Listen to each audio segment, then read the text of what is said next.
Hello everyone, আসসালামু আলাইকুম। শিরিনস কিচেনে সবাইকে স্বাগতম।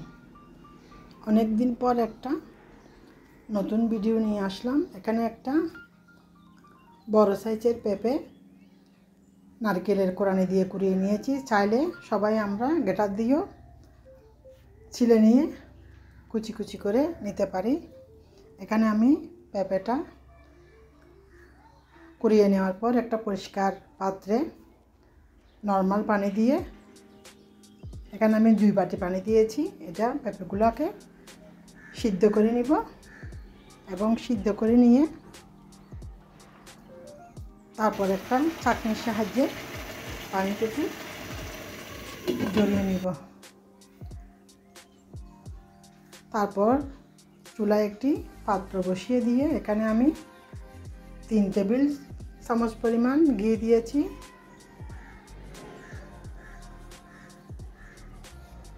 ঘি গরম করে নিয়ে আগের থেকে পানি ঝরিয়ে রাখা পেঁপেটুকু এখানে দিয়ে ভালো করে ঘিয়ের মধ্যে ভেজে নিব। চাইলে এখানে আমরা ফ্লেভারের জন্য তেজপাতা, দারুচিনি, এলাচি, এখানে আমি একটা তেজপাতাকে 2 টুকরা করে 2টা এলাচ আর আপনি যার যার পছন্দ মতো দারুচিনি ফ্লেভারের জন্য দিয়ে দিতে পারি। এখানে আমি বড় চামচে 3 চামচ পেঁপের পরিমাণ করে চিনি দিয়েছি, টেস্ট বুঝে পরবর্তীতে দেওয়া যাবে। চিনির ভিতর পেঁপেকে ভালো করে ভেজে নিব।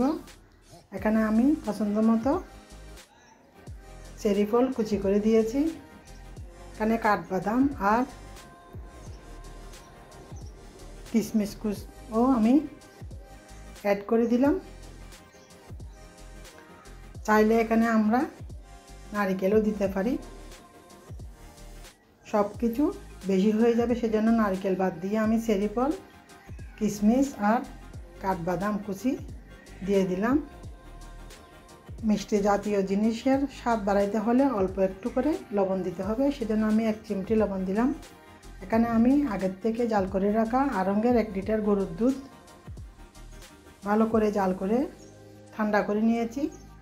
পেঁপের নাস্তার মধ্যে যদি আমরা গরম গরম দুধ দিয়ে থাকি তাহলে পেঁপের নাস্তাগুলো ছাড়া ছাড়া হয়ে যাবে। দুধকে ঠান্ডা করে দিলে কোনোদিনও পেঁপের নাস্তা আর ছাড়া ছাড়া হবে না। এভাবে আমি প্রত্যেকটা জিনিস ইনগ্রিডিয়েন্টস অ্যাড করার সময় উপকরণগুলো ভালো করে পেঁপের নাস্তাকে ঘিয়ের মধ্যে ভেজে নিয়েছি এবং চিনিতে ভেজে নিয়েছি।